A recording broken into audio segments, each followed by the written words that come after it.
नमस्कार, आप सभी का स्वागत, अभिनंदन। मैं एस राठौर सर आज आपके सामने उत्तर प्रदेश बजट पर चर्चाएं करेंगे। ठीक है, तो सभी लोग जो ऑफलाइन में हैं सभी लोग पढ़ेंगे, जो बाद में देखना चाहें वीडियो तो बाद में देख सकते हैं। ठीक है, हम स्टार्ट करते हैं कि जो वार्षिक वित्तीय विवरण होता है या बजट होता है, सबसे पहले इस पर चर्चा करते हैं। बजट होता क्या है? देखिए, बात करेंगे बजट पर। जिस प्रकार हमारे घर में अपने अपने घरों में जो बजट पेश होता है, किसी के घर में एक ईयरली बजट होता है, किसी के में मंथली बजट पेश होता है, किसी में दैनिक बजट। जो परिवार हमारे कृषि सेक्टर से जुड़े रहते हैं उनके यहाँ ईयरली होता है, जो किसी जॉब या सेवा सेक्टर में होते हैं वो सब मंथली बजट पेश करते हैं, और जो हमारे धंधे में लगे हुए होते हैं जिनका रोज़ का अपना व्यापार रहता है वो पर डे का बजट पेश करते हैं। अर्थात एक जिसका दिनचर्या है, एक वर्ष का, एक महीने का या एक दिन का, उसका समस्त जितना खर्चा या जो भी बचत है ना, जो भी आना जाना, इन सब का ब्यौरा ही बजट होता है। ये हमारे ईयरली और मंथली और दैनिक होते हैं। अब बात करेंगे, इतनी बड़ी सरकार है तो भारत सरकार भी अपनी बजट पेश करती है, और भारत सरकार जो है बजट का प्रावधान हमारे संविधान के अनुच्छेद 112 में करती है। 112 में सबसे पहले कहा गया है कि जो आपका पूरा मंत्रिपरिषद होगा, मंत्रिपरिषद और जो सरकार होगी उसका जो मंत्री होगा, वित्त मंत्री, वो वार्षिक वित्तीय विवरण को राष्ट्रपति के समक्ष प्रस्तुत करेगा। ठीक है, तो कहते हैं ना, अगर आपसे कहा जाए कि ये तो आपका किसका 112 में जो है किसका बजट की बात करता है, हमारे पूरे भारत सरकार के बजट की, लेकिन हमारे राज्यों के पास भी अथॉरिटी है, अपना अपना बजट पेश करते हैं। ठीक है, चलिए तो आज हम राज्य का बजट पढ़ेंगे, उत्तर प्रदेश का, जो अभी हाल ही में 26 मई को पेश किया गया है, तो इसके बारे में थोड़ा सा पढ़ेंगे। कहते हैं गैर पैरों से तो उड़ सकते हैं, गैर परों से तो उड़ सकते हैं सिर्फ दीवारों तक, गैर परों से तो उड़ सकते हैं सिर्फ दीवारों तक। अगर हमें अंबर तक उड़ना है तो परों को स्ट्रॉन्ग करना होगा, परों को स्ट्रॉन्ग करना होगा। ठीक है, चलिए आप लोग भी अपना जो लक्ष्य रखे हैं उसके लिए हम लोग भी स्ट्रॉन्ग तरीके से हर चीज़ पढ़ेंगे और आगे बढ़ेंगे। ठीक है, तो आज का हम बजट करते हैं स्टार्ट, उत्तर प्रदेश बजट। ठीक है, चालू करते हैं। देखिए, सबसे पहले बात करें उत्तर प्रदेश बजट 2022-23 की बात। ठीक है, उत्तर प्रदेश बजट 2022-23, इसमें देखिए उत्तर प्रदेश बजट जो है आपका 22-23 की बात करते हैं। इसकी बात करेंगे कि बजट होता क्या है, तो बजट एक प्रकार का वार्षिक वित्तीय विवरण है। क्या है? वार्षिक वित्तीय विवरण है, जिसके माध्यम से सत्तारूढ़ पार्टी, जो सत्तारूढ़ पार्टी होती है, संसद, मान लो जो सत्तारूढ़ पार्टी अगर केंद्र सरकार की है तो वो संसद में, राज्यों की है तो विधायिका से। ठीक है, राज्यों की है तो विधायिका से क्या करती है? अनुमोदन द्वारा एक वित्तीय वर्ष में खर्च करने के लिए धन मांगती है, अर्थात वो अपना ब्यौरा देती है कितना हमें खर्च करना है इस साल में 22-23 के वित्त वर्ष में। ठीक है, और कितना हमारे कहाँ से आएंगे, या मतलब जितना हमारा प्रावधान होगा, कहाँ से हम बजट में जो पैसा है कहाँ से आएगा, पूंजीगत कितना आएगा, है ना, या आपका जो सरकार है, केंद्र सरकार देती है रुपया राज्य सरकारों को, वो कितना आएगा, फिर हम उसको खर्च कहाँ करेंगे, यही समस्त चीज़ें इसमें सीखना है। बात करेंगे बजट का, थोड़ा सा हम जाते हैं इतिहास में। तो बजट जो शब्द है सबसे पहले आपको इंग्लैंड के जो है, इंग्लैंड में पेश किया गया था एक चमड़े के थैले में, इसलिए व्यूगेट शब्द था वहाँ, चमड़े का थैला, जिसका मीन्स होता है चमड़े का थैला, सबसे पहले उसमें लाया गया था, इसलिए जो आपका चमड़े का थैले में बजट आया था, इसलिए इसका नाम बजट पड़ा। ठीक है, बाद में बात करते हैं भारत में, तो भारत में इसका बजट पेश होता रहा, लेकिन हम यहाँ पर आपको पढ़ाएंगे कहाँ का? राज्य का बजट, क्योंकि जो आपका पिछला जब 2 फरवरी 2022 को पेश हुआ था केंद्र सरकार का बजट, उसका आपको वीडियो आप तक पहुंच गया था, तो जो भी बच्चे पहले नहीं पढ़े हों तो अभी पढ़ सकते हैं, प्लेलिस्ट में वीडियो पड़ा हुआ है, आप लोग पिछला वीडियो देखकर अपने जो सरकार का, केंद्र सरकार का बजट है उसको नोट कर लेना, और इससे आपके क्वेश्चन बनते रहते हैं। ठीक है, आज हम करेंगे राज्य के बजट की बात। तो राज्य के बजट में देखेंगे कि जो है, देखो यही दिखाया गया है, बजट शब्द फ्रांसीसी भाषा के व्यूगेट से लिया गया, जिसका मीन्स होता है चमड़े का थैला, और भारत सरकार का बजट जो है अनुच्छेद 112 में है, लेकिन हमें पढ़ना है उत्तर प्रदेश सरकार का बजट। देखिए, उत्तर प्रदेश सरकार की बजट की बात करेंगे हम सबसे पहले, तो उत्तर प्रदेश सरकार का जो बजट रहेगा उत्तर प्रदेश सरकार का बजट रहेगा। ये पहला बजट है, क्या है, उत्तर प्रदेश सरकार का जो है पहला जो आपका बजट है दूसरी सरकार का, जो काल गठन हुआ है अभी उत्तर प्रदेश का, उसकी जो है योगी सरकार का तो पहला बजट है।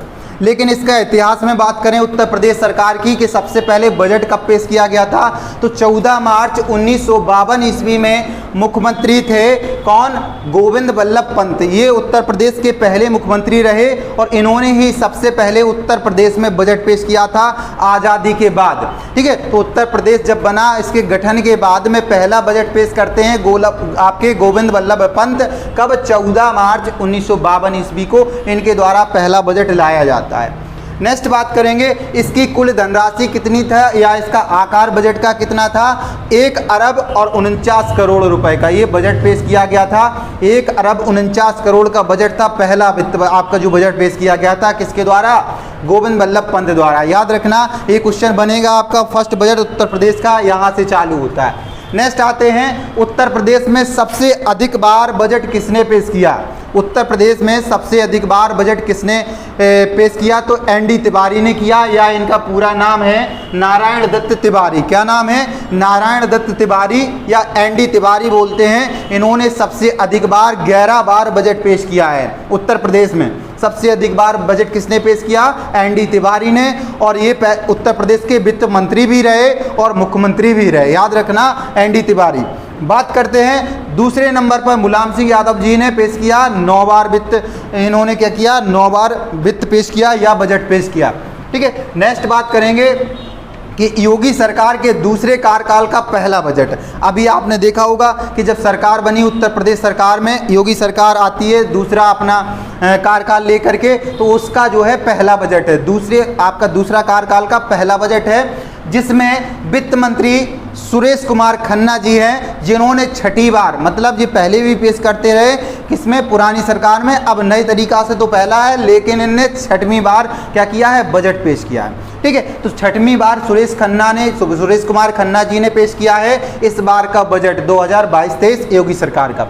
ये कैसा बजट था, इसकी विशेषता है यह पेपरलेस बजट था। देखो केंद्र सरकार में भी सीतारमण जी ने भी कि आपका क्या पेपरलेस बजट पेश किया है, इन्होंने भी इस बार क्या किया, पेपरलेस बजट पेश किया है। ठीक, नेक्स्ट बात करते हैं हम बजट की कि इस बार का बजट का आकार कितना था। ये इंपॉर्टेंट आपकी धनराशि रहेगी, इसको याद रखना है, इसको याद रखना है। कितना है आपका, ये 6,15,518.97 करोड़, मतलब ये है अब तक का सबसे बड़ा उत्तर प्रदेश का बजट पेश किया गया है, सबसे अधिक धनराशि। अर्थात कह सकते हैं हम इसमें कि आपकी कितनी, यानी कि 6.15 लाख करोड़। सीधा अगर कहेंगे तो इसको ऐसे भी लिख सकते हैं 6.15 लाख करोड़, यहाँ भी ऐसे भी लिख सकते हैं लाख करोड़। ये आपका धनराशि यहाँ भी कह सकते हैं अगर शॉर्ट में याद करेंगे तब, या पूरा व्याख्यान करेंगे तो 6,15,518.97 करोड़ रुपए ये आपका क्या होगा, इसकी राशि रहेगी कुल आकार बजट का उत्तर प्रदेश का। ये आपको याद रखना है। बात करेंगे अगर हम कि जो पिछला आपका बजट था वो कितना पेश किया गया था, अर्थात वित्त वर्ष 21-22 का, जो पहली सरकार थी इसी में आपका देखिए 21-22 में जो बजट था वो कितना था, 5.50 लाख करोड़। अब कितना हो गया, 6.15 लाख करोड़, इतना कह सकते तो उससे ही अधिक हो गया। ठीक है, अगर परसेंटेज में वैल्यू पूछे कितना अधिक है तो याद रखना इसमें से ये घटाकर उसको परसेंटेज में कन्वर्ट कर देना आपको, लेकिन ये दोनों आंकड़े याद रखने हैं। ठीक है, इसके बाद बात करते हैं हम कुल प्राप्तियां, जो हमारे सरकार के पास कितना धन आएगा इस वित्त वर्ष में, एक अनुमान रहता है। ये उत्तर प्रदेश सरकार का अनुमान है कि कितनी हमें प्राप्तियां, इसको बोलते हैं कुल प्राप्तियां। तो कुल प्राप्तियां कितनी रहेंगी, इस बार सरकार ने दिखाई हैं कि हमें कुल प्राप्तियां 5,90,951 करोड़ 71 लाख रुपए क्या होगा, कुल प्राप्तियां, इतना हमें धन प्राप्त होगा। अर्थात जितना हम खर्च करेंगे उसमें से इतना तो प्राप्त होगा। ठीक है, बाकी हम घाटे का करेंगे। अब कुल प्राप्तियां 2 प्रकार की होती हैं। एक सरकार में जो पूरे साल में एक वित्त वर्ष में जितनी इनकम आती है उसको कुल प्राप्तियां कहते हैं।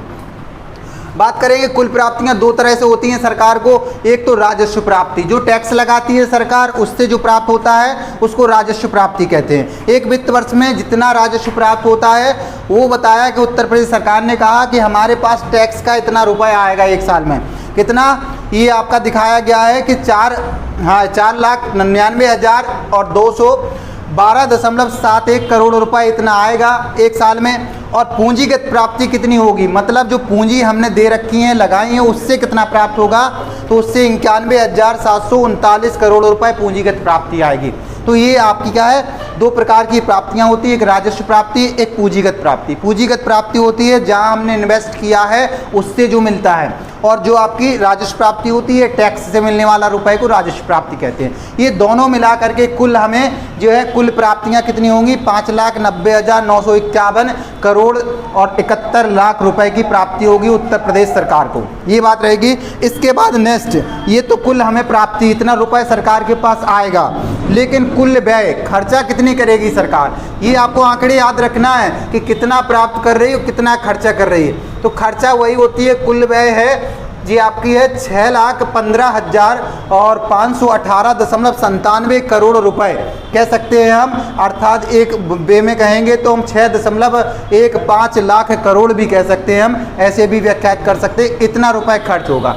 अब अर्थात जब खर्च होगा ज़्यादा, ठीक है, और प्राप्तियां कम होगी तो क्या होगा, घाटा होगा। तो इसलिए हमारे यहाँ बजट का प्रावधान कैसा रहता है, घाटे का बजट पेश किया जाता है ना। घाटे का बजट क्या होता है, जिस यानी कि ऐसी सरकार या जहाँ पर एक वित्तीय वर्ष में उपलब्धियाँ या प्राप्तियाँ कम हो लेकिन उन पे क्या है खर्चा ज़्यादा हो, तो उसे घाटे का बजट कहते हैं। क्या कहते हैं, घाटे का बजट कहा जाता है। अगर बात करें उत्तर प्रदेश सरकार की, तो ये भी घाटे का बजट पेश करती है, केंद्र सरकार भी घाटे की बजट पेश करती है। लेकिन आज से अगर देखा जाए 31 अक्टूबर 2019 से पहले जो जम्मू कश्मीर राज्य था वहाँ पर घाटे का ना होकर के मुनाफे का बजट पेश किया जाता था, क्योंकि वहाँ पर मुनाफे का या संतुलित दो प्रकार के बजट पेश किए जाते थे जो विकसित देशों में पेश किए जाते हैं, यहाँ पर घाटे का नहीं किया जाता था। लेकिन जब से ये यूनियन टेरिटरीज बन गया जम्मू कश्मीर, तब से वहाँ ये केंद्र सरकार के अधीन आ गया है, तो वहाँ खुद का बजट ना होकर केंद्र सरकार उसको प्रोवाइड कराती है। ठीक है, तो इसलिए पूरे भारत में सभी राज्य और भारत सरकार घाटे का बजट ही पेश करती है। ठीक है, तो ये आपको ध्यान रखना। अब देखिए कुल व्यय कितना हमने बता दिया है कि व्यय इतना होता है, जिसमें से राजस्व व्यय कितना, मतलब यानी कि जो हमें है राजस्व में कितना व्यय करना पड़ता है, इसमें आपका दिखाया गया है इसमें कि 4,56,89.06 करोड़ रुपए जो है राजस्व में व्यय होगा, ये हमारा टैक्स जाता है। ठीक है, इसके बाद में पूंजीगत व्यय कितना, अर्थात 91,739 करोड़ हम पूंजीगत व्यय करेंगे, जिससे आपके पुल बनवाएंगे, सड़क बनवाएंगे, ठीक है, और आपकी नहरें बनवाएंगे, नदी हैं, हाईवे हैं, ये सब बनते हैं। अर्थात जो रुपया जाता है पूंजीगत व्यय में, इसमें कैसा व्यय होता है, यह एक प्रकार का ऐसा व्यय होता है जिसमें सरकार जहाँ व्यय करती है उससे भविष्य में कुछ प्राप्तियां प्राप्त होने की संभावना रहती है। जैसे कि मान लो इस रुपये से उनने एक हाईवे बनवाया या पुल बनवाया, तो उस हाईवे से भविष्य में टैक्स आएगा, सरकार के पास फिर पैसा आएगा, तो सोर्स ऑफ इनकम जनरेट होता है, इसलिए इसको पूंजीगत व्यय बोलते हैं। ठीक है, और जो राजस्व व्यय होता है ये विदेशों से लिया गया ऋण पे जाता है, इससे कुछ प्राप्त नहीं होता है, बस जान देना पड़ता है हमें। ठीक है, तो ये आपका इस प्रकार से व्यय करती है सरकार का। उत्तर प्रदेश सरकार इतना व्यय करेगी और उतना आएगा, अर्थात इस प्रकार से व्यय ज़्यादा हो रहा है, आय कम हो रही है, तो घाटे का बजट पेश करती है उत्तर प्रदेश सरकार। और ऐसी घाटे की व्यवस्था ज़्यादातर विकासशील देश ही अपनाते हैं, क्योंकि उन्हें विकसित होना होता है, इसलिए ताकि वहाँ की जनसंख्या घाटे में अगर रहे कि हमारा देश घाटे में है तो अधिक कार्य करे, अधिक कार्य करेगा तो उत्पादन बढ़ेगा और राष्ट्र की जीडीपी बढ़ेगी, जीडीपी बढ़ेगी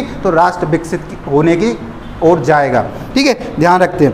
नेक्स्ट है, अब देखिए हमने बताया व्यय ज़्यादा हो रही है और आय कम हो रही है, तो क्या होगा, घाटा। उस घाटे को बोलते हैं राजकोषीय घाटा। क्या नाम देते हैं, राजकोषीय घाटा। तो इस बार उत्तर प्रदेश सरकार का राजकोषीय घाटा कितना होगा, 81,177.97 करोड़ रुपए इतना घाटा होगा उत्तर प्रदेश सरकार को इस साल, उसने बताया है एक अनुमानित करके।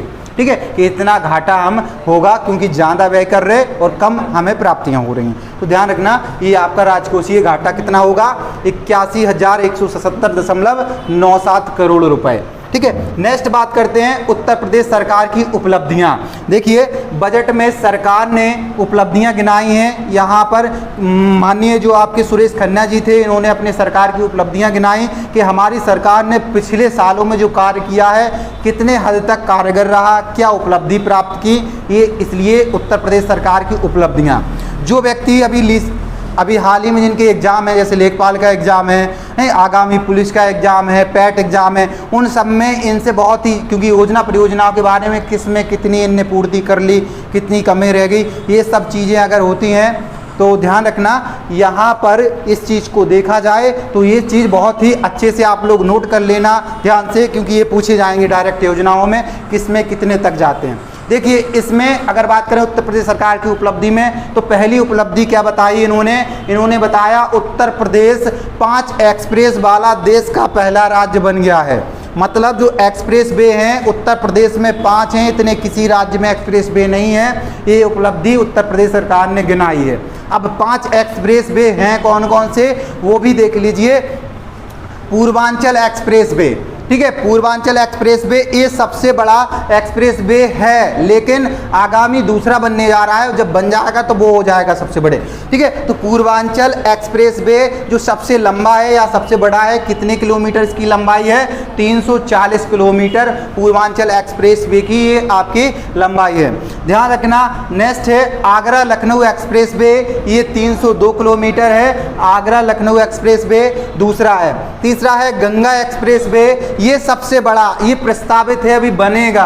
ठीक है, इसके लिए जमीन देखी गई है, अब बनना चालू होगा। तो इसकी लंबाई कितनी होगी, 594 किलोमीटर। ये भारत का सबसे लंबा एक्सप्रेस भी होगा। ठीक है, ध्यान रखना। यहाँ पर फिर एक और पास होने जा रहा है दिल्ली से हैदराबाद, वो और ज़्यादा लंबा हो जाएगा, उसमें करीबन 1350 की लगभग आपकी उसकी लंबाई होगी। ठीक है, दिल्ली से मुंबई तक बनेगा वो। ठीक है, याद रखना। वो अभी चालू नहीं होगा, लेकिन अभी रिसेंटली ये प्रस्तावित हो गया, इस पर काम लग गया है। ठीक है, तो ये लगभग यानी कि 20-30% काम इस पर निपट गया, तो अभी यही सबसे लंबा होने जा रहा है उत्तर प्रदेश का। ठीक है, गंगा एक्सप्रेस वे।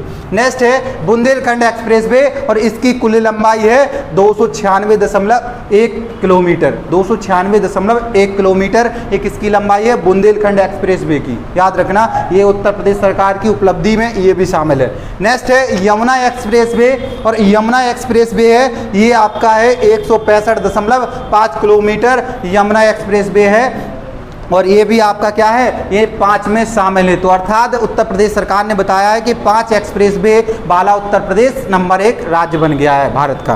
ठीक है, नेक्स्ट बात करेंगे अंतर्राष्ट्रीय। देखो दूसरी बात इन्होंने क्या कहा, उत्तर प्रदेश 5 अंतर्राष्ट्रीय एयरपोर्ट वाला देश का पहला राज्य। इतना अर्थात 5 अंतर्राष्ट्रीय एयरपोर्ट किसी राज्य में नहीं है, उत्तर प्रदेश ने इस उपलब्धि को हासिल कर लिया है। ठीक है, क्या किया है, 5 अंतर्राष्ट्रीय एयरपोर्ट, मतलब अंतर्राष्ट्रीय होती है यहाँ से विदेशों की ओर उड़ान जाती हैं, वो एयरपोर्ट अंतर्राष्ट्रीय कहलाते हैं। राष्ट्रीय वो होते हैं जहाँ पर अपने ही देश के एक राज्य से दूसरे राज्य में फ्लाइट जाती है। ठीक है, अब बात करेंगे कौन कौन है इनके 5 में शामिल। याद रखना, ये उत्तर प्रदेश विशेष में आते हैं सारे स्थान, नाम, कहाँ पर है, कौन सा अंतर्राष्ट्रीय एयरपोर्ट है, इन सबको याद रखना। देखो पहला है चौधरी चरण सिंह अंतर्राष्ट्रीय हवाई अड्डा, ये कहाँ पर है, लखनऊ में है। ठीक है, चौधरी चरण सिंह अंतर्राष्ट्रीय हवाई अड्डा लखनऊ। नेक्स्ट है लाल बहादुर शास्त्री अंतर्राष्ट्रीय हवाई अड्डा वाराणसी, ये दूसरा है आपका। तीसरा है जेवर अंतर्राष्ट्रीय हवाई अड्डा नोएडा, इसी को बोलते हैं आपका ग्रीन एयरपोर्ट के नाम से भी जाना जाता है। कौन सा, जेवर अंतर्राष्ट्रीय हवाई अड्डा नोएडा का। नेक्स्ट है मर्यादा पुरुषोत्तम श्री राम अंतर्राष्ट्रीय हवाई अड्डा, ये अयोध्या में बन रहा है, मतलब चालू होने के कगार पर है। ठीक है, तो ये आपका क्या, मर्यादा पुरुषोत्तम श्री राम अंतर्राष्ट्रीय हवाई अड्डा अयोध्या में बन रहा है। नेक्स्ट है कुशीनगर अंतर्राष्ट्रीय हवाई अड्डा, ये आपका कुशीनगर में बन रहा है, कुशीनगर अंतर्राष्ट्रीय हवाई अड्डा। ठीक है, तो ये आपके 5 अंतर्राष्ट्रीय हवाई अड्डे हुए, जो भारत आपके उत्तर प्रदेश में 5 ऐसा राज्य है जहां पर एक साथ में 5 अंतर्राष्ट्रीय हवाई अड्डों का विकास किया गया है। ठीक है, नेक्स्ट बात करेंगे, अगला है एक हमने बताया है एक एयरपोर्ट और विकसित किया जा रहा है, महायोगी गोरखनाथ हवाई अड्डा गोरखपुर। ये कैसा है, ये सैन्य हवाई अड्डा बनाया जा रहा है। याद रखना, महायोगी गोरखनाथ हवाई अड्डा गोरखपुर। ठीक है, ये आपका सैन्य हवाई अड्डा होगा। नेक्स्ट है एक जनपद एक उत्पाद। देखो अगली उपलब्धि क्या बताई इन्होंने बताई जो वन डिस्ट्रिक्ट वन प्रोडक्ट जो स्कीम चल रही है उत्तर प्रदेश सरकार की, उसमें निर्यात जो था पिछली साल 88,000 था। ठीक है, 88,000 था जिसका निर्यात, और ये बढ़कर के 1.56 लाख हो गया है, ये रुपए में मतलब हो गया है, कितना हो गया 88,000 जो था 88,000 करोड़ था, जो अब हो गया 1.5 लाख करोड़ का निर्यात हो गया। किसका? One district one product scheme जब से लॉन्च हुई तो इस साल का इनने आपका उपलब्धि हासिल कर ली है। जो 88,000 करोड़ रुपए का था, जो अब कितना हो गया 1.56 लाख करोड़ हो गया। तो one district one product scheme में इसने योगी मतलब यानी कि इस सरकार ने अपनी उपलब्धि गिनाई है, क्योंकि इसी की स्कीम थी। बाकी बात करें अगली, देखिए इन्होंने एक उपलब्धि और बताई है, ईज ऑफ डूइंग बिजनेस, जो अर्थात ईज ऑफ डूइंग बिजनेस होती है, वाणिज्य मंत्रालय इसका निर्धारण करता है भारत सरकार का। इसमें क्या है, राज्य ने दूसरा स्थान प्राप्त कर लिया, अर्थात दूसरा भारत का ऐसा राज्य है जहां पर बिजनेस करने के लिए लोग इच्छुक हैं और वहां पर अच्छे संसाधन हैं, ऐसी उपलब्धि है इनकी। ठीक है, तो ईज ऑफ डूइंग बिजनेस में यूपी ने द्वितीय स्थान प्राप्त किया। कैसा? Second number. इसमें पहला नंबर किसका है? प्रथम स्थान है आंध्र प्रदेश का। किसका है? Andhra Pradesh ease of doing business में क्या है, नंबर 1 पर है भारत में, दूसरे पर यूपी और तीसरे पे तेलंगाना, चौथे पे एमपी आ गई है। ठीक है, इस प्रकार से ध्यान रख सकते हैं हम लोग कि यहाँ पर ईज ऑफ डूइंग बिजनेस में किस प्रकार उत्तर प्रदेश ने उपलब्धि हासिल की है। नेक्स्ट बात करेंगे, इसकी रिपोर्ट कौन जारी करता है? वाणिज्य एवं उद्योग मंत्रालय जारी करता है। पूछा जाएगा ईज ऑफ डूइंग बिजनेस कौन जारी करता है, तो भारत सरकार का वाणिज्य एवं उद्योग मंत्रालय इस रिपोर्ट को जारी करता है। इसमें देखा जाता है किस राज्य में व्यापार कितना सुगम है। ठीक है, तो ध्यान रखना इसमें आपका काफ़ी सुगम बना दिया गया कि द्वितीय स्थान पे आपकी यूपी आ गई है। नेक्स्ट बात करें, प्रधानमंत्री ने उज्ज्वला योजना थी, सबको पता है उज्ज्वला बल चली थी, फिर योजना 2 चली थी बलिया से, दूसरी आपकी कहाँ से चली थी? महोबा से। हाँ ठीक है, तो इसमें से आपकी क्या है योजनाएं चलाई गई थी। इस योजना में क्या है, यूपी ने में जो है 1.67 करोड़ महिलाओं को कनेक्शन फ्री बांटे हैं। उत्तर प्रदेश में पूरा इनका लक्ष्य था, पूरे देश में 8 करोड़ महिलाओं को, बाद में 1 करोड़ और बढ़ा दिया गया, 9 करोड़ हो गई, लेकिन उसमें से 1.67 करोड़ महिलाएं उत्तर प्रदेश की हैं जिन्हें क्या है, प्रधानमंत्री उज्ज्वला योजना से गैस कनेक्शन दिए गए हैं। ये भी उपलब्धि है किसकी? अर्थात उत्तर प्रदेश सरकार की। इसमें महिलाओं को मुफ्त में गैस कनेक्शन दिए जाते हैं। इस योजना के बारे में आप लोग जो बाद में वीडियो देखें उसमें कमेंट ज़रूर करना कि जो आपकी उज्ज्वला योजना फर्स्ट कब लॉन्च होती है और सेकंड कब लॉन्च होती है, इनकी डेट है आप कमेंट्स करना, और कहाँ से लॉन्च होती है उत्तर प्रदेश में। ठीक है, ये अभी याद रखना। अगला है प्रधानमंत्री आवास योजना में यूपी में 42,50,000 आवास वितरित किए गए। याद रखना, प्रधानमंत्री आवास योजना जो चलाई गई है उसमें आपकी भारत सरकार की स्कीम है, लेकिन उसमें से उत्तर प्रदेश में 42,50,000 जो हैं आवास बांटे गए हैं उत्तर प्रदेश में पीएम आवास योजना के तहत। ठीक है, नेक्स्ट बात करते हैं स्वच्छ भारत मिशन में। तो स्वच्छ भारत मिशन के अंतर्गत जो आपका भारत सरकार ने 2 अक्टूबर 2014 को स्टार्ट किया था स्वच्छ भारत अभियान, उसके तहत क्या है, शौचालय मतलब यानी कि बनवाने की प्रावधान था, साफ सफाई का प्रावधान था। तो जिसके तहत भारत सरकार ने शौचालय बनवाए, उसके तहत उत्तर प्रदेश में 2 करोड़ 61 लाख शौचालयों का निर्माण किया गया। ये भी उपलब्धि गिनवाई इन्होंने। ठीक है, तो 2 करोड़ 61 लाख रुपए इनका भी रहा। अगली बात करें सौभाग्य योजना की। सौभाग्य योजना में बात करते हैं। सौभाग्य योजना में क्या होता है, सबको मुफ्त में कनेक्शन दिया जा रहा है। सौभाग्य योजना में क्या है, मुफ्त में कनेक्शन दिया जा रहा है, अर्थात जो बिजली का कनेक्शन है, जिसमें उत्तर प्रदेश को 1 करोड़ 41 लाख फ्री विद्युत कनेक्शन दिए जाने की बात की गई है। ये कितने हैं, 1 करोड़ 41 लाख। इन स्कीमों को ध्यान रखना, ये आगामी पेपरों में छपती नजर आएंगी, क्योंकि ये पूरा आपका भारत सरकार ने खुद डिजिट करके अपना उसमें उतार दिया है, और इसी से करंट जब रिलेट बनती है तो कहीं ना कहीं इनसे जुड़े रहते हैं क्वेश्चन। ठीक है, याद रखना। अब देखिए एक उपलब्धि और बताई, मिशन शक्ति अभियान।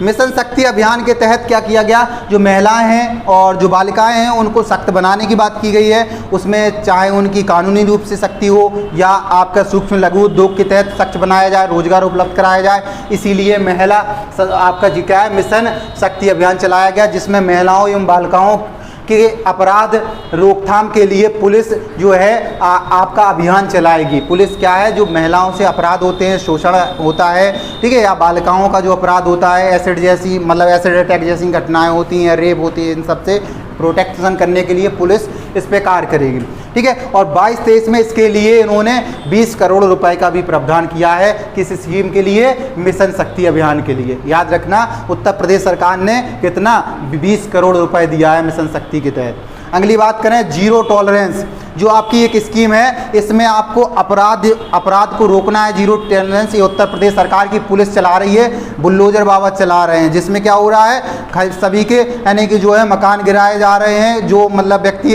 किसी को अवैध रूप से कब्जा किए हैं, बड़े बड़े जो बहुत बाहुबली समझते थे, जमीन हड़पी है, उन सबको हटाया जा रहा है, बड़े बड़े शूटरों को एनकाउंटर किया जा रहा है, सजाएं मिल रही हैं, वो सब इसी का भाग है, किसका, जीरो टॉलरेंसी को, मतलब यानी कि जीरो कर दिया जाएगा टॉलरेंस को, अपराध होंगे ही नहीं, ठीक है। इसकी स्कीम है, ये आपकी अपराध एवं अपराधियों के प्रति उत्तर प्रदेश सरकार की चलाई गई योजना है। नेक्स्ट बात करते हैं सेफ सिटी योजना। देखिए सेफ सिटी योजना है, जो आपकी सेफ सिटी योजना है महिलाओं की सुरक्षा के लिए। देखो इसमें इंपॉर्टेंट क्वेश्चन बनेगा आपका, सेफ सिटी योजना में कौन कौन से नगर शामिल किए गए, ये याद रखना, नया क्वेश्चन बन के आएगा। सेफ सिटी योजना में कौन कौन से आपके नगरों को मिलाया गया या शामिल किया गया, किससे संबंधित स्कीम है, तो सेफ सिटी स्कीम जो है आपकी महिलाओं की सुरक्षा के लिए है। किसके लिए, महिलाओं की सिक्योरिटी के लिए, उस नगर में महिलाओं की सुरक्षा रहे। जैसे कौन कौन नगर इसमें शामिल है, पहला है लखनऊ, ठीक है, उत्तर प्रदेश का पहला लखनऊ, दूसरा गौतम बुद्ध नगर अर्थात नोएडा, और इसके बाद तीसरा है आगरा, और चौथा है आपका वाराणसी, और फिर प्रयागराज। ये आपका क्या हुए, ये आपके क्या शामिल किए जाते हैं, किसमें, सेफ सिटी योजना में महिलाओं की सुरक्षा के लिए, ठीक है। तो इस प्रकार से क्या हुआ, सेफ सिटी योजना में कौन कौन से शामिल हुए, ये आपके 5 आपके नगर हैं, इनके नाम याद रखना। सीधा आएगा निम्नलिखित में से कौन सा महानगर या नगर सेफ सिटी योजना में शामिल नहीं है, ठीक है, उठाकर कानपुर लगा देगा इनको एक हटा करके, ठीक है, ध्यान रखना। तो कानपुर नहीं है, लखनऊ है, गौतम बुद्ध नगर, आगरा, वाराणसी और प्रयागराज है। नेक्स्ट बात करेंगे इसके लिए कितना रुपए का प्रावधान किया गया सेफ सिटी योजना के तहत, तो 523 करोड़ रुपए और 34 लाख रुपए, मतलब यानी 523 करोड़ 34 लाख रुपए का प्रावधान किया गया है, ठीक। इसके बाद बात करते हैं बजट में किसको क्या मिला। देखिए अब देखेंगे हम, जो बजट बना है तो उपलब्धियां गिना दी सरकार ने। अब उपलब्धियां जो आगामी 1 साल में हमें जो मिलेगा, किसको क्या दिया गया, मतलब महिलाओं को क्या मिला, बच्चों को क्या मिला, विद्यार्थियों को क्या मिला, युवाओं को क्या मिला, किसानों को क्या मिला, ये सारी चीज़ें बताई गई हैं इस बजट में बहुत अच्छे से, कि आपको क्या अब तक सरकार ने आपके लिए व्यवस्था की है, आगामी जो 1 साल में करेगी वो चीज़ें, कौन सी स्कीम चलाएगी सरकार, ये सारी चीज़ें आगामी बजट में रहेगी। तो आगे हम पढ़ने जा रहे हैं, ठीक है।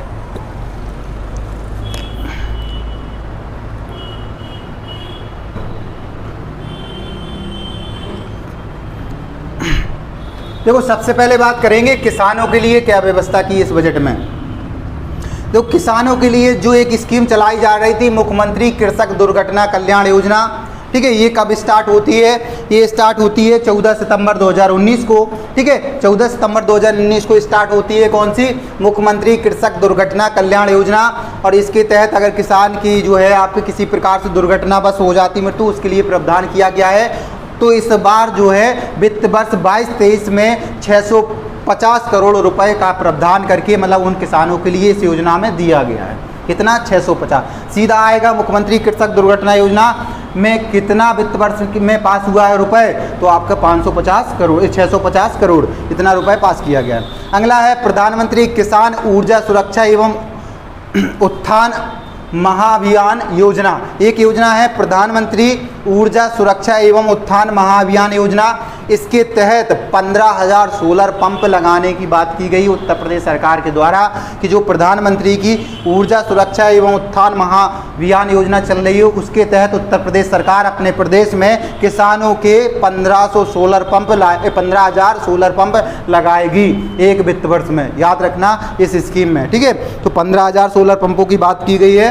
नेक्स्ट है मुख्यमंत्री लघु सिंचाई योजना, इसके लिए 1,000 करोड़ रुपए दिए गए हैं। स्कीम है उत्तर प्रदेश सरकार की मुख्यमंत्री लघु सिंचाई योजना, इसके तहत 1,000 करोड़ रुपए प्रावधान बजट में है। और देखिए अभी इस बार जो आपका MSP हुआ था तो उस MSP को जून तक बढ़ा दिया गया है, जिसमें आपका यानी MSP जो होता है दो तरह से, खरीफ का और रबी फसलों का जारी होता है। जिसमें बात करें MSP चावल की, जो आपकी क्या है खरीफ की फसल है, तो इसमें जो A ग्रेड के चावल होंगे 1960 रुपये में खरीदे जाएंगे MSP पर, और जो आपके B ग्रेड के चावल होंगे मतलब उससे थोड़ा लो क्वालिटी होगी उन्हें कितने आपके 1940 रुपये में, 1960 और 1940 ऐसे ग्रुप में बांटकर इसकी क्या है MSP निर्धारित की गई थी, वो लागू होगी। नेक्स्ट है गेहूं के लिए MSP जो लागू की गई थी वो 2015 थी, तो ये भी लागू होगी क्या MSP 2015 ये भी लागू होगी कि गेहूं है जब यानी कि आपकी लेवी पे खरीदा जाएगा तो 2015 रुपये का 1 कुंटल जाएगा आपका, ठीक है। नेक्स्ट बात करेंगे कि आगे महिलाओं के लिए क्या व्यवस्था है बजट में, ठीक है।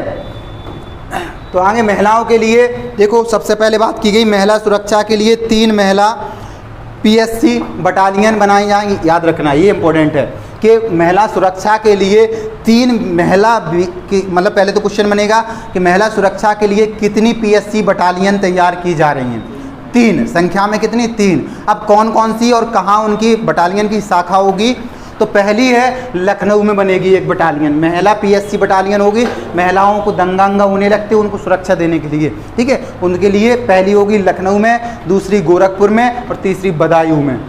3 याद रखना है इनकी, लखनऊ गोरखपुर बदायूं। जो लखनऊ सिटी है आपकी कोई राजधानी वहाँ होना चाहिए, वहाँ पर। दूसरा है गोरखपुर, गोरखपुर में अभी हादसा हुआ था एक बच्ची के साथ में, ठीक है, बहुत बड़ा हादसा हुआ था तभी उसमें कहा गया था, तो गोरखपुर में बनेगा। और तीसरा आपका बदायूं में, ठीक है, तो बदायूं में आपकी 3 जगह PSC बटालियन महिलाओं की तैयार की जाएगी। अगला है आंगनवाड़ी जो कार्यकर्त्रियों मतलब जो हैं आंगनवाड़ी में महिलाएं जो काम करती हैं उनके लिए 15,000 जो है आपका है रुपये प्रतिमाह प्रोत्साहन राशि उनको दी जाएगी, ठीक है, मतलब यानी कि उनका जो है वेतन बढ़ाकर कितना 15,000 रुपये कर दिया जाएगा। आंगनवाड़ी की जो है उनको प्रोत्साहन राशि के रूप में इतना प्रावधान किया गया है।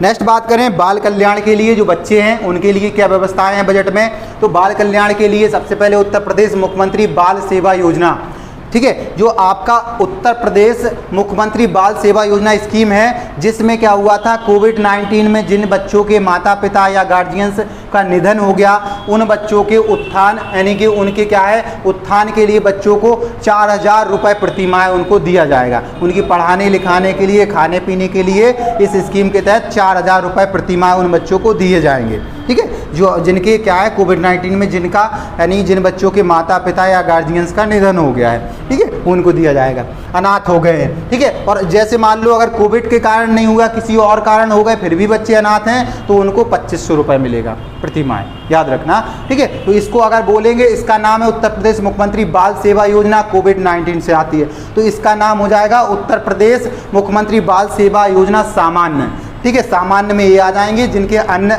मतलब यानी कि जो और किसी कारण से अनाथ हुए, कोई एक्सीडेंट में मारा गया या किसी रोग से मारे गए किसी भी कारण से, तो उनको 2,500 रुपये उन बच्चों को दिया जाएगा पढ़ने लिखने खाने पीने के लिए, ठीक है, ये सरकार का है। नेक्स्ट है नया सवेरा एक योजना लाई गई है। नया सवेरा योजना पूछा जाएगा ये किससे संबंधित है, तो बाल श्रम को पूरी तरह से समाप्त करने से संबंधित है। नया सवेरा योजना उत्तर प्रदेश सरकार की है। इसमें जो छोटे छोटे बच्चे होते हैं उनको अगर कार्य यानी कहीं खदानों में काम कर रहे हैं कहीं कर रहे हैं तो उनको कार्य से रोका जाए, उन्हें पैसा दिया जाए, उन पर इन्वेस्ट करके सरकार उन्हें पढ़ाने की व्यवस्था करे, ठीक है। ये सारी चीज़ें किस में आती है, नया सवेरा योजना में। सीधा पूछा जाएगा नया सवेरा योजना किससे संबंधित है, ठीक है, तो याद रखना बाल श्रम को रोकने के लिए, ठीक है। अब देखिए युवा जो बेरोजगार है, ठीक है, बताया गया तो ये है बजट में कि मतलब पहले जो है 2016 में बेरोजगारी दर जो थी उत्तर प्रदेश में 18 यानी कि 7-8% थी, लेकिन अब घट करके 2.6 बची है। ये उत्तर प्रदेश सरकार के आंकड़े हैं,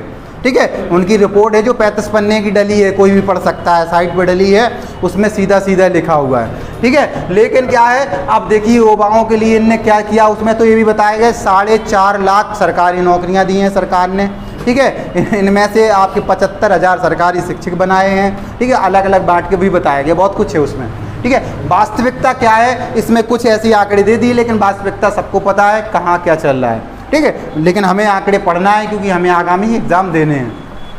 बात करेंगे हम, देखो पहला युवाओं के लिए है निःशुल्क टैबलेट या स्मार्टफोन वितरण योजना, ठीक है। निःशुल्क क्या मिलेगी, स्मार्टफोन या क्या मिलेगा आपका स्मार्टफोन या टैबलेट, ठीक है। ये कब स्टार्ट की जाती है, 25 दिसंबर 2021 को। 25 दिसंबर को किसका, अटल जी का जन्म दिवस रहता है, उसी दिन इस स्कीम को लॉन्च किया जाता है 2021 में। और इसके तहत निःशुल्क टैबलेट और स्मार्टफोन, इसमें 12 लाख टैबलेट और स्मार्टफोन वितरित किए जाएंगे 5 वर्ष में 2 करोड़। देखो क्या है, अभी इनने इस साल घोषणा की कि 12 लाख हम क्या करेंगे, टैबलेट और स्मार्टफोन वितरित करेंगे, लेकिन टोटल 5 साल जो हमारा कार्यकाल रहेगा तब तक हम 2 करोड़ लोगों को क्या देंगे, अर्थात निःशुल्क टैबलेट और स्मार्टफोन वितरित करेंगे, ठीक है। ये आपका पहले युवाओं के लिए मिलेगा, मोबाइल आपको मिल गया, स्मार्टफोन चलाते रहिए, ठीक है। ऑनलाइन शिक्षा को बढ़ावा देंगे बोले। नेक्स्ट है स्वामी विवेकानंद युवा सशक्तिकरण योजना, जो अर्थात युवाओं के लिए एक स्कीम चल रही है स्वामी विवेकानंद है युवा सशक्तिकरण योजना, उसमें इनने 1500 करोड़ रुपए की फंडिंग की है उत्तर प्रदेश सरकार ने, ठीक है। नेक्स्ट है मुख्यमंत्री अभ्युदय योजना, ये देखिए अभी पिछली साल चालू हुई थी मुख्यमंत्री अभ्युदय योजना, बहुत चर्चा में रही, क्वेश्चन भी बने थे पिछली बार, ठीक है। तो इसमें मुख्यमंत्री अभ्युदय योजना में इस बार कितना प्रावधान किया गया है, तो 30 करोड़ रुपए, वेरी इंपॉर्टेंट है ये क्वेश्चन कि मुख्यमंत्री अभ्युदय योजना में कितने रुपए दिए हैं सरकार ने, 30 करोड़ रुपए का प्रावधान किया गया है। और अगर बात करें अभ्युदय योजना है क्या, तो पहले इसके तहत जो बच्चे तैयारी करते हैं, ठीक है, किसी भी कंपटीशन की तैयारी, IAS, PCS, IPS और JEE नीट, ठीक है, इन सब की तैयारी कर रहे हैं, उन बच्चों को क्या किया गया था, मंडल स्तर पर एक कोचिंग संस्थान खोलने की बात की गई थी, लेकिन अब उसको हर जिले में कर दिया गया है। हर जिले में एक ऐसी संस्थान बनेगी जिसमें सभी बच्चों को निःशुल्क क्या होंगी, क्लास कंपटीशन की दिलाई जाएंगी। ये सरकार का प्रावधान है जिसके तहत सरकार ने 30 करोड़ रुपए क्या किया गया है, पेश किया गया है। खर्च नहीं किया, करने की बात की है, करेंगे, अब करें या ना करें वो अलग बात है, ठीक है। अभी अगली साल होगा, ये अपनी इन्हें बताई है कि हम इतना खर्चा करने जा रहे हैं, हमें इतना पैसा चाहिए, ठीक है। ये अभी से स्कीम बता दी, अब करें वो आगे बात है कितना करते हैं, क्योंकि कुछ संशोधित बजट भी आते हैं बाद में, जब इसमें कुछ कम ज़्यादा भी होता है। नेक्स्ट है अंतर्राष्ट्रीय क्रिकेट स्टेडियम बनाने की बात की गई है, वेरी इंपॉर्टेंट क्वेश्चन। तो उत्तर प्रदेश में अंतर्राष्ट्रीय क्रिकेट स्टेडियम कहाँ बनेगा, वाराणसी में बनने जा रहा है अंतर्राष्ट्रीय क्रिकेट स्टेडियम। कितने रुपया, 95 करोड़ रुपया का इसमें प्रावधान किया है कि 95 करोड़ रुपया देंगे, हम अंतर्राष्ट्रीय क्रिकेट स्टेडियम बनारस में बनवाएंगे, ठीक है। यहाँ पर अभी कहाँ है, आपके कानपुर में पास में है ना, ग्रीन स्टेडियम के नाम से है। देखो मेजर ध्यानचंद खेल विश्वविद्यालय बन रहा है, याद रखना, मेजर ध्यानचंद खेल विश्वविद्यालय कहाँ, मेरठ में बन रहा है, याद रखना। खेल के लिए यही मात्र एक यूनिवर्सिटी बन रही है, जिसकी क्या है 2 जनवरी 2022 को प्रधानमंत्री नरेंद्र मोदी ने इसका उद्घाटन किया था, इस पे कार्य चल रहा है, ठीक है। नेक्स्ट बात करें खेलो इंडिया एक जनपद एक खेल योजना। देखो जिस प्रकार 1 डिस्ट्रिक्ट 1 प्रोडक्ट था, उस प्रकार ही इनने क्या कर दिया, एक खेल और एक योजना, मतलब यानी कि कर दिया एक, यानी कि एक जनपद और एक खेल, एक जनपद को एक खेल में डिवाइड कर दिया है, वे एक योजना लाने जा रहे हैं। याद रखना कि खेलो इंडिया एक खेलो इंडिया एक भारत सरकार का मिशन है, याद रखना। खेलो इंडिया किसका प्रावधान है, भारत सरकार का। उसी के तहत अपने उत्तर प्रदेश सरकार ने एक जनपद एक खेल को बढ़ावा देने के लिए एक इसको आपकी योजना लागू कर दी। कौन सी, एक जनपद एक खेल योजना अभी लेके आएंगे। जैसे 1 डिस्ट्रिक्ट 1 प्रोडक्ट आया, एक जिला एक उत्पाद, वैसे ही एक आएगा एक जनपद या एक जिला और एक खेल, ठीक है, याद रखना ये लाएंगे। अब देखो बेरोजगारी जून 2016 में बताया गया था 18%। देखो हमने कहा है कि 18% जो आंकड़े थे 16 में जब योगी सरकार का पहला कार्यकाल गठन नहीं हुआ था उस समय कितनी थी, 18%। अभी जो आपका अप्रैल 2022 में रिपोर्ट आई है उसमें कहा गया है कि 2.9% बची है क्या, बेरोजगारी उत्तर प्रदेश में, अर्थात सबको रोजगार दिया जा चुका है, ठीक है। 2.9%, लगभग 3% लोग ही क्या है, अनएम्प्लॉयड हैं, ठीक है, ये बात कर दिया गया। नेक्स्ट बात करेंगे मनरेगा की, वेरी इंपॉर्टेंट है। मनरेगा स्कीम जो है आपकी 2006 में जब प्रारंभ होती, बाद में पहले इसका नाम नरेगा था, फिर मनरेगा बनी, ठीक है, 2009 में। फिर अब देखिए इस पे कितना प्रावधान है, 32 करोड़ जो है आपका मानव दिवस की बात की है। पैसा इसमें क्यों नहीं खोले गए, ये भी आप दिमाग लगाओ कि इसमें पैसा क्यों नहीं बताया गया कि मनरेगा में इतना कर रहे हैं, क्योंकि इसमें केंद्र सरकार पैसा लगाती है, राज्य सरकार सिर्फ क्या करती, बेरोजगारी भत्ता कर। इतने मानव दिवस नहीं दे इसने तो बेरोजगारी भत्ता तय करेगी, ठीक है। तो ये आपका क्या है, इसमें अर्थात जो होगा 32 करोड़ मानव दिवस जनरेट करेगी कौन, उत्तर प्रदेश सरकार। मतलब पूरे दिन जो होंगे 32 करोड़ दिन ये काम देगी हर नागरिक के मिला करके, ठीक है। अगर इतना नहीं देती है तो बेरोजगारी भत्ता फिर राज्य सरकार देगी, क्योंकि केंद्र सरकार फिर अपना पैसा जो लगाती है वो नहीं देगी, क्योंकि आपने कार्य नहीं करवाया, ठीक है। फिर राज्य सरकार की जिम्मेदारी हो जाती है। हमने अच्छे से पढ़ाया है आपको कि है ना, जो मनरेगा वगैरह स्कीम है, लेखपाल वालों को सबको अच्छे से पढ़ाया, उसमें देखना इसका। तो उसके लिए हमने बताया था कि राज्यों में जो है क्या होता है, मात्र राज्यों का क्या रहता है, बेरोजगारी भत्ता रहता है, उनको बेरोजगारी भत्ता ही देते हैं। लेकिन केंद्र सरकार क्या करती है, केंद्र सरकार समस्त इनको पैसा देती है, और जो पुलिया उलिया निर्माण होता है उसके लिए गिट्टी और सीमेंट ईमेंट की व्यवस्था राज्य सरकार करती है, बस इतना है मटेरियल, ठीक है। बात करेंगे नेक्स्ट सामाजिक सुरक्षा। सामाजिक सुरक्षा में क्या दिया गया है, वृद्धावस्था पेंशन, वेरी इंपॉर्टेंट क्वेश्चन बनेगा, ठीक है। वृद्धावस्था पेंशन है, विकलांग पेंशन है, महिलाओं को पेंशन है। वृद्धावस्था पेंशन 500 मिलती थी, 1000 रुपया कर दिया गया, ठीक है। आगामी दिनों में 1000 रुपये प्रति माह वृद्धों को पेंशन दी जाएगी, ठीक है। जो 60 साल से ऊपर के वृद्ध होंगे उन्हें कितना मिलेगा, 1000 रुपये प्रति माह उनको दिया जाएगा, ये बात की गई है, ठीक है। तो ये आपका वृद्धावस्था पेंशन में बढ़ावा हुआ, ठीक है। महिलाओं की जो पेंशन थी विधवा महिला की वो भी 1000 कर दी गई, और जो विकलांग थे उनको भी 1000 कर दिया गया, ठीक है। तो कुल मिला के 1000 हो गई है, 500 से बढ़ के 1000। अगली बात करेंगे मुख्यमंत्री सामूहिक विवाह योजना। देखो मुख्यमंत्री सामूहिक जो विवाह योजना है ये मुख्यमंत्री यानी कि उत्तर प्रदेश की स्कीम है। इसमें जो है जातिगत छुआछूत मिटाने के लिए इस प्रकार की योजनाएं चलाई जाती हैं कि समूह में सब कन्याओं का, जो गरीब कन्याएं हैं, साथ में उनकी शादी कर दी जाए, साथ में उनको बुलाया जाए, लोग एक दूसरे से मिलें, ठीक है। इसलिए ये इसके लिए कितना 600 करोड़ रुपए का प्रावधान किया गया है मुख्यमंत्री सामूहिक विवाह योजना में। नेक्स्ट है चिकित्सा एवं स्वास्थ्य के क्षेत्र में, देखिए कौन सी स्कीम आती है, इसमें राष्ट्रीय ग्रामीण स्वास्थ्य मिशन जो है उसके तहत आपका कितना 10,547.42 करोड़ रुपए का प्रावधान किया गया है। इसमें राष्ट्रीय ग्रामीण स्वास्थ्य मिशन जो योजना है भारत सरकार की, उसके तहत उत्तर प्रदेश सरकार। नेक्स्ट है आयुष्मान भारत स्कीम, ये मुख्यमंत्री जी है, मुख्यमंत्री जन आरोग्य योजना। याद रखना आयुष्मान भारत सरकार की जो योजना है कौन सी है, आयुष्मान, ठीक है। आयुष्मान योजना भारत सरकार की है, लेकिन इन्हीं के तर्ज पर जो है मुख्यमंत्री जन आरोग्य योजना के तहत इन्होंने 250 करोड़ रुपए की पेशकश की है। 250 करोड़ रुपए इन्होंने इसमें दिया है मुख्यमंत्री जन आरोग्य योजना में। प्रधानमंत्री मातृत्व वंदना योजना, इसमें क्या है, देखो बच्चों को, माताओं को सुरक्षा, जो शिशु यानी कि मातृत्व मृत्यु दर को रोकना, शिशु मृत्यु दर को रोकना, उसके तहत इन्होंने कितना किया है 320.07 करोड़ इसमें प्रधानमंत्री मातृत्व वंदना योजना में। और इसके तहत जो है मातृत्व वंदना में बच्चे एवं माताएं जो होती हैं उन सबको देखा गया है कि जो बाल मृत्यु दर है और मातृत्व जो मृत्यु दर है उनको रोका जाए या कम किया जाए। नेक्स्ट है माननीय अटल बिहारी वाजपेयी चिकित्सा विश्वविद्यालय। इंपॉर्टेंट क्वेश्चन बनेगा कि माननीय अटल बिहारी वाजपेयी चिकित्सा विश्वविद्यालय कहाँ खोला जा रहा है, तो ये लखनऊ में, ठीक है। उत्तर प्रदेश की राजधानी लखनऊ में कौन सा, अटल बिहारी वाजपेयी चिकित्सा विश्वविद्यालय, ठीक है, विश्वविद्यालय है। ये आपका स्थापना हेतु कितना प्रावधान है, 100 करोड़ 45 लाख रुपए का, 100 करोड़ 45 लाख रुपए का प्रावधान किया गया है। अगला है कि जो गोरखपुर में आयुष विश्वविद्यालय की स्थापना, जो आयुष विश्वविद्यालय बनने जा रहा है उसके तहत कितना रुपए दिया गया, 113.52 करोड़ रुपए। देखो ऊपर वाले में जो विश्वविद्यालय बन रहा है चिकित्सा विश्वविद्यालय लखनऊ में 100 करोड़ 45 लाख, इसमें कितना 113 करोड़ 52 लाख, ठीक है, या कह सकते हैं 113.52 करोड़, ठीक है, इसका प्रावधान है। ये कहाँ बनने जा रहा है, ये गोरखपुर में बनने जा रहा है आयुष विश्वविद्यालय, ठीक। नेक्स्ट है आपका प्रधानमंत्री गति शक्ति योजना।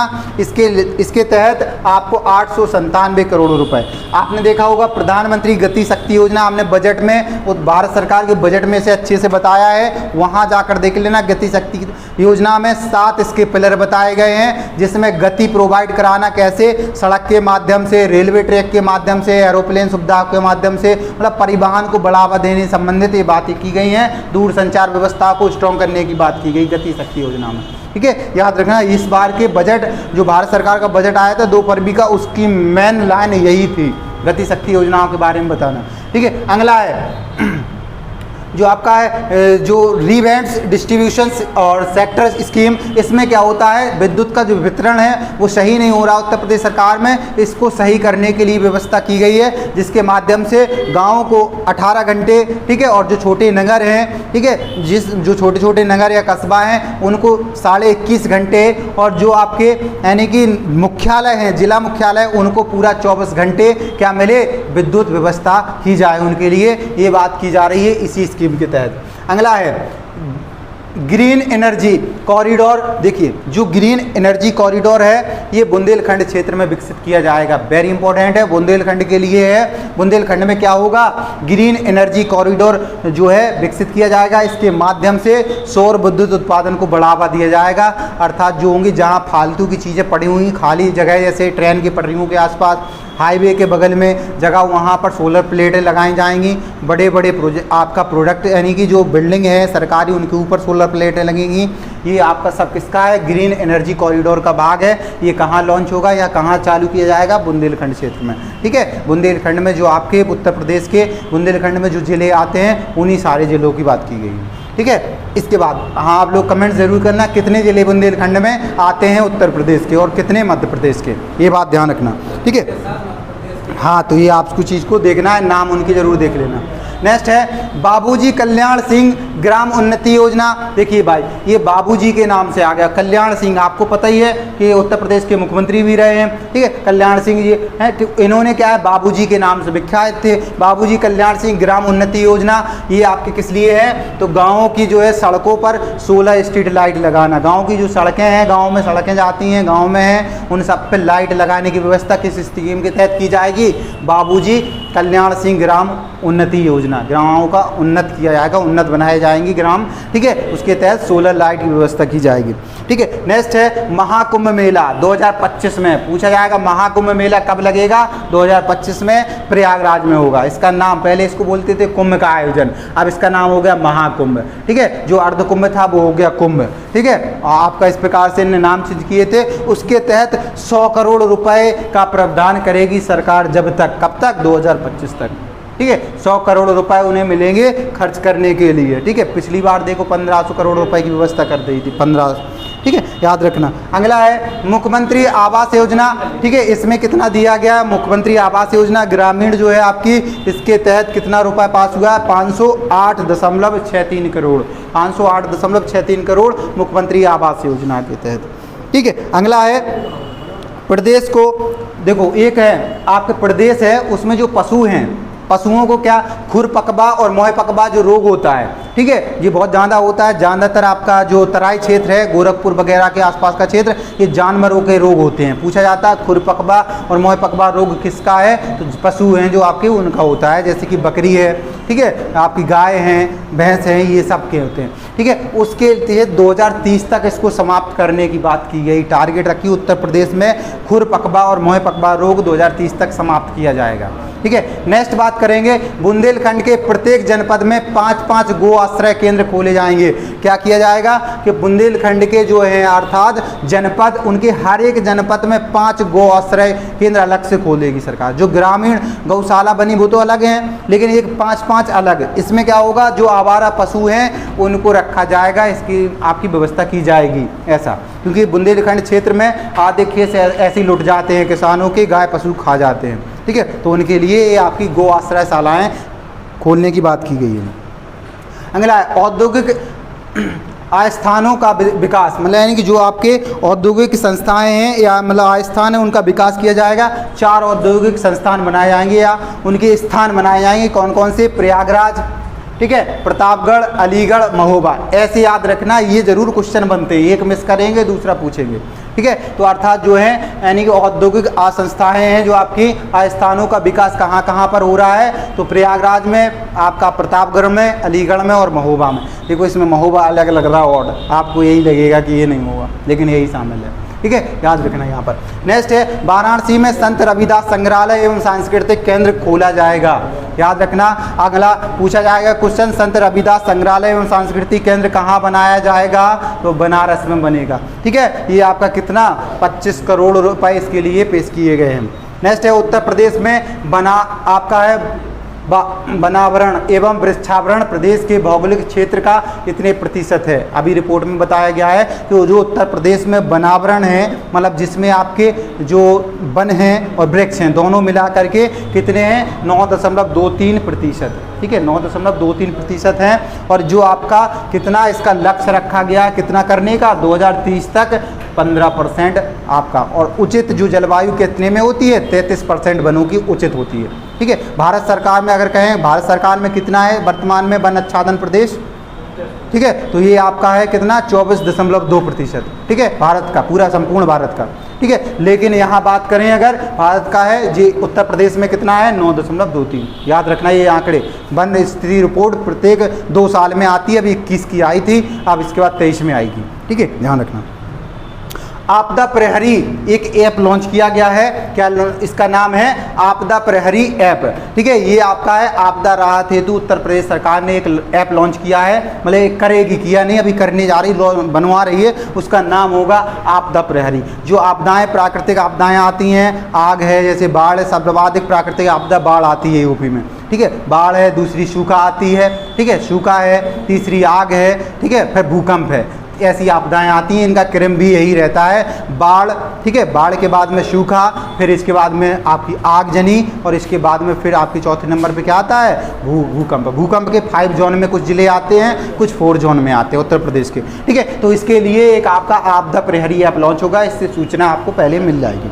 ठीक है, तो ये हमारा क्या है, उत्तर प्रदेश सरकार का संपूर्ण बजट हुआ। ठीक है, 2 लाइनें लिखी हैं आपके लिए, देखो, मेरे जुनून से नतीजा जरूर निकलेगा, मेरे जुनून से नतीजा जरूर निकलेगा, इसी स्याह समंदर से नूर निकलेगा। मतलब इसमें कहा गया है कि मेरे जो जुनून है, हम आपको जुनून के लिए जागृत करते हैं, आप में जो जुनून होगा उसका नतीजा जरूर निकलेगा, आज नहीं तो कल निकलेगा। ठीक है, इसमें क्या है, इसी स्याह जो हम लोग समय दे रहे हैं, इसी स्याह समंदर से नूर निकलेगा, इसी से आपके चेहरे खिलेंगे, आपका भविष्य खिलेगा। ठीक है, और इसी के बाद हम अपना ये बजट इस प्रकार से पेश किया गया था, और यहाँ आज हमने इस पर व्याख्या की। कुछ आपके लिए देखो, जो बच्चे अगर मतलब देखेंगे ऑनलाइन, तो उसके लिए इंडिविजुअल जो जीएस का बैच चलता है उसमें आप लोग पढ़ने आ सकते हैं। ठीक है, और इसमें समस्त जितने भी आपको एग्ज़ाम देना है उनकी समस्त एग्ज़ामों की तैयारी जीएस विधिवत रूप से सारी कराई जाती है, जिसमें आपका 4 दिन का डेमो फ्री रहता है। इसके बाद में देखिए इसमें सारी आपके सब्जेक्ट हैं, जैसे कि आपका देखा गया विज्ञान है, पर्यावरण है, ग्रामीण परिवेश है, इतिहास है, राजनीति शास्त्र, भूगोल, और ये आपके मूलविधि अर्थशास्त्र, समस्त सब्जेक्ट आपको क्रम बाय क्रम दिए जाते हैं। ठीक है, तो आप जो भी इंटरेस्टेड हो वो बच्चे आ सकते हैं। अपनी क्लास का नाम है मंत्रा क्लासेस। ठीक है, जो आपका मंत्रा क्लासेस है, अम्बेडकर चौराहा उरई। ठीक है, इसका एड्रेस रहता है स्टार होटल के पास। ठीक, तो इसके लिए, और देखो अभी हाल ही में एक पुलिस का भी बैच लॉन्च हुआ है, जिसमें आपको बताया न्यू बैच लॉन्च है पुलिस का, जो 26,000 वैकेंसी आ रही है, इसके तहत आप पुलिस का, और यूपी SSS विशेषकर यूपी SSS जिसकी डेट आ गई है आपकी 18 सितंबर। ठीक है, 18 सितंबर में यूपी SSS है, तो इसके लिए टारगेटेड बैच बनाया जा रहा है, जिसमें आपको पता है जीएस का महत्व कितना है, 65 नंबर का होगा। ठीक है, तो इस प्रकार से आपको यहाँ पर देखना है, जिसमें आपकी सारी तैयारी कराई जाती है, आप आ सकते हैं। ठीक, इसी के साथ आपको यहीं देखते हैं। धन्यवाद।